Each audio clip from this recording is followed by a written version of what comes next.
Olá pessoal, tudo bem? Meu nome é João Vitor e você está no canal Castelo do Ocidente. E como vocês podem perceber pelo título, hoje eu vou falar sobre a desumanização da arte. Mas primeiro vamos começar definindo os conceitos, né? O que de fato seria desumanizar e o que principalmente seria arte. Irei começar dando um exemplo. Se a gente pegar um bloco de mármore puro na natureza, ele é de fato arte? Não, não é arte, porque não teve nenhum trabalho humano inserido nele, podemos dizer assim. Mas se eu pegar o bloco de arte e começar a quebrar ele loucamente, vai ser uma obra de arte só porque teve ação humana? Não. Mas agora, se eu pegar esse bloco de mármore e esculpir, por exemplo, Davi de Michelangelo no bloco de mármore, aí vai ser arte? Aí vai ser arte. Aí você pergunta, por quê? Qual foi aquele turning point, né? Qual foi o point of no return? O ponto que não tem mais volta, que fez aquilo sair de arte, de sair de não arte, para virar arte de fato. Os gregos eles vão definir isso como, na verdade, mimesis, que foi traduzida para o latim como imitatio e depois foi traduzida para o português como imitação, certo? É, a partir desse conceito de imitação e com o exemplo que eu dei do bloco, a gente consegue começar a entender mais ou menos o que é arte. A arte vai ser algo que, na medida do possível, ela imita a realidade. Bem, então você vai me perguntar. Então, por exemplo, o quadro O Grito, do Edouard Varmanche, não é arte de fato. Aí eu vou te responder que é sim arte de fato. Aí você me pergunta, ué, por quê? Porque mesmo que ele dê uma brincada com essa coisa de você não copiar, imitar de fato a realidade, né? Algo que é verossímil, você não imitar de fato isso, você ainda consegue perceber que aquilo é uma pessoa gritando. Ou por exemplo, vamos para Van Gogh, você pode misturar as cores, né?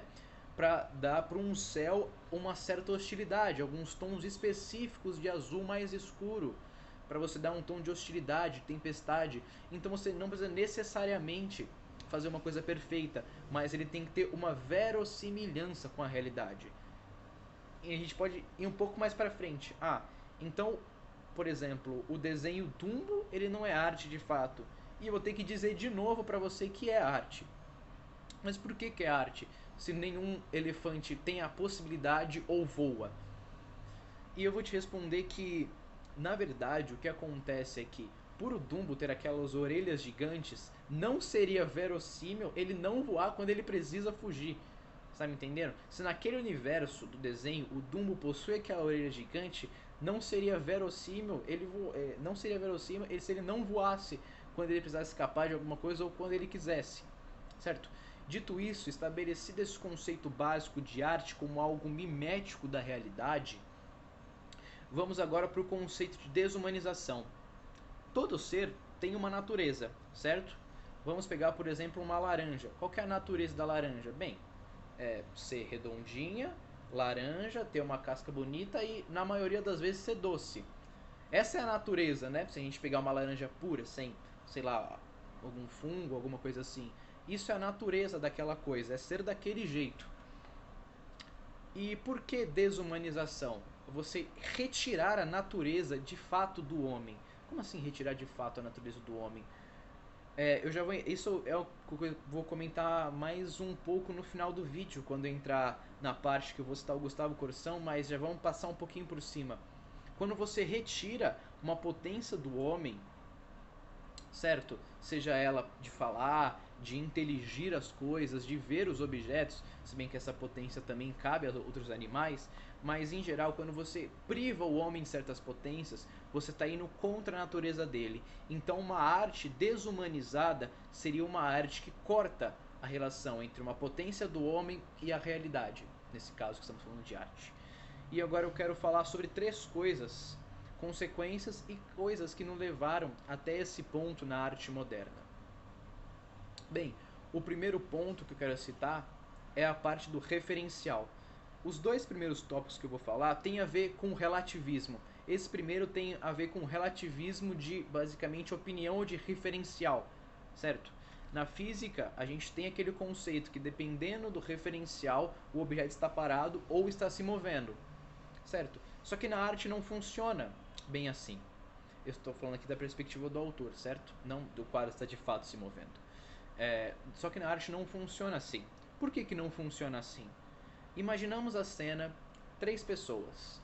Um doente enfermo deitado na cama, o médico ao seu lado cuidando dele e na porta de entrada do quarto, a empregada que foi contratada recentemente.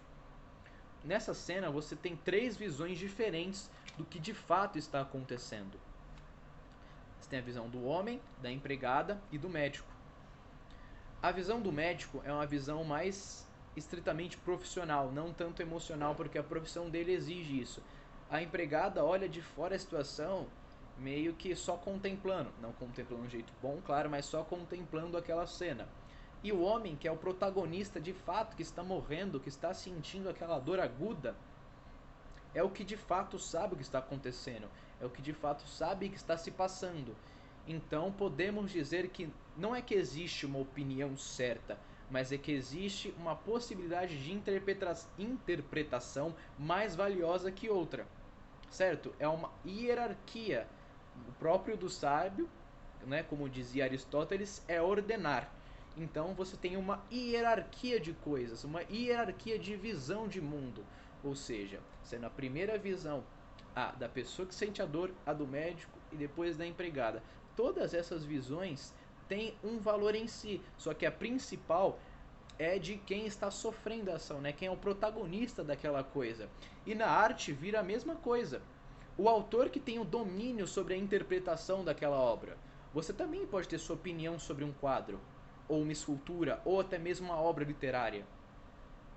Só que se sua opinião fugir muito do que o autor quis trazer, você vai estar, opa, tem alguma coisa errada aí, né? Se a pessoa que fez a obra está falando que é X e você está falando que é Y, não tá dando muito certo, né? Você pode ter outras interpretações, de fato, mas não algo que fuja completamente do autor, certo? O segundo ponto que eu quero falar é sobre se tudo é arte, nada de fato é arte. Porque hoje temos a mania, não, porque tudo é arte, tudo que nos causa um certo prazer estético vira arte automaticamente. E não é bem assim, na verdade. Porque, como eu disse, né, a arte é uma mimesis da realidade. Como eu disse, não, né? Como os gregos disseram, a arte de fato é uma mimesis da realidade. Se a gente pegar algumas latas empilhadas, aquilo de fato não é arte. Ou, por exemplo, se eu pegar cadeiras e empilhá-las, aquilo não é arte. Ou, por exemplo, o urinol do Duchamp, aquilo não é arte, de fato. Aí você me pergunta, bem, mas por que não é arte estava no museu? Então, cara, esse é um caso muito curioso, na verdade. A gente pode considerar isso, esse caso do urinol, que ele queria dar uma zoada com o conceito de arte, ele queria brincar com o conceito de arte. Isso até, pô, em alguns momentos é válido, sabe? Pô, não, ele perguntava, isso aqui é arte? As pessoas respondiam, não é arte. Por quê? E as pessoas meio que se embananavam nessa resposta de por que não é arte. Pô, legal, uma brincadeira para você fazer uma vez e tá bom. Só que o problema é que transformaram isso em propriamente um movimento artístico, perdão. Criaram toda uma classe artística que reproduz, entre aspas, essa obra do urinol. Hoje em dia você tem a peça Macaquinhos. Digamos que a urinol é muito pior que o urinol, na verdade, no quesito teatro. Então, quando você começa a considerar que tudo é arte, nada se torna arte. Ela perde o seu real valor. O real valor que ela tem de transcender o homem. E nessa fase de transcender o homem, que eu entro no último e terceiro tópico, que é o que o Gustavo Corsão cita no livro dele, O Desconcerto do Mundo. Em linhas gerais, o Gustavo Corsão diz que os poetas eles estão imergidos na embriaguez das palavras e por estarem nessa embriaguez, não entendam a embriaguez no sentido de a pessoa estar louca completamente, mas entendam como se a pessoa tivesse um fluxo de consciência, digamos que mais liso, né? Mais rasteiro, não rasteiro, né? Mais alto, poderíamos dizer assim. E nesse ato de ter um fluxo de consciência maior, você consegue alcançar a linha tênue que separa o mundo físico do mundo metafísico, do mundo transcendental. E, de certa forma, podemos até chamar os poetas de anatomistas, os poetas, os escritores, os músicos, podemos chamá-los de anatomistas da alma, porque eles de fato investigam os dramas humanos, eles investigam as paixões, os medos, eles investigam, eles destrincham propriamente a alma humana. Quando você corta essa ligação que a arte tem com o transcendente, e arte, como eu já disse, envolvendo música, pintura, literatura, etc., quando você corta este vínculo com o transcendente, com Deus, com o divino, você acaba por perder um elemento fundamental, e este elemento é o que dá suporte para a existência humana, certo? E é muito curioso que a gente começa a ver que quanto mais os poetas foram ficando existencialistas, mais você percebe que esse senso de, digamos que não depressão propriamente na doença, mas de se afundar cada vez mais em dramas humanos que antes, por exemplo, Camões ou outros poetas antigos conseguiam lidar muito bem. Essa relação com o transcendente, com o divino, é fundamental para o conceito de arte. Afinal, porque temos o conceito de beleza na arte, certo? E de onde vem a beleza? Apesar de assunto para outro vídeo, que provavelmente irá sair semana que vem no canal, o que é beleza e de onde vem a beleza advém de Deus, certo? Então, quando você corta a ligação com Deus, que é a medida de todas as coisas, você não tem como julgar a arte, você não tem mais um referencial para a arte. Isso, além de estragar a arte, estraga também a alma humana.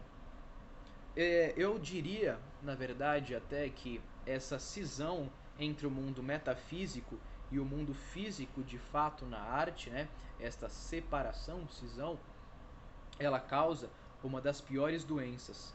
E essa doença é uma doença que não tem cura, é uma enfermidade da alma. Bem, esse foi o vídeo, espero que vocês tenham gostado. Lembrando que isso é uma breve introdução. Neste vídeo eu usei 2 livros, que foi o livro do Ortega y Gasset, A Desumanização da Arte, que deu o título ao vídeo, e o livro do Gustavo Corsão, chamado Desconcerto do Mundo.